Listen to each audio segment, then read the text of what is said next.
কিসের কাবিলা এবার ওকে bachelor point কাপাইবো শিমুল আল্লাহ মিয়া। হ একদম ঠিক কইছিস। চলো একটা কাজ করি, অঙ্গা সেটে রেডি হইতেছে, ভাই অঙ্গা ফ্রি আছে, এই সুযোগে কথাটা মারি দি। চল চল চল চল চল। আন্নের লগে তো আর একখান কথা ছিল। কি কথা বলো? ভাইয়া আর এই যে ব্যাচেলার পয়েন্টে শতান ক্যারেক্টারিকা দিচ্ছেন, আই তো অনেক এনজয় করি, আর তো অনেক ভাল লাগে।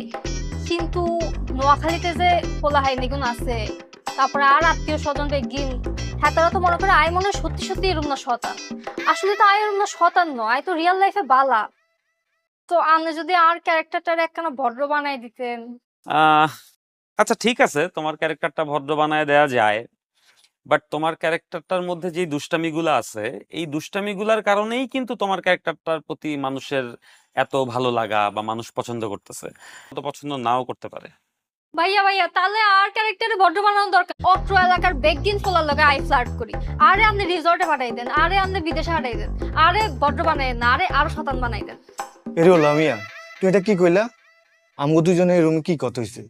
তুই আই ভাইয়ারে কইবা তোর ক্যারেক্টারটা যাতে ভালো করে দে, আমার লগে প্রেম করাই দে, তুই এ নাই পুরো পল্টি লইলা। আরে স্যারা আর ক্যারেক্টারে ভদ্র বানাই দিলে আর ক্যারেক্টার হাইপ কমে যাইতো না। ভাইয়া আপনি এগুলোর কথা শুনিয়েন না, আপনি আর ক্যারেক্টারে আরো অভদ্র বানাই দেন, আই আরো শতান হইতে চাই। তুই আর কি শতান হইবা, তুই এমনিতে বহুত শতান। এই শিবিলে তুই কিন্তু বেশি কথা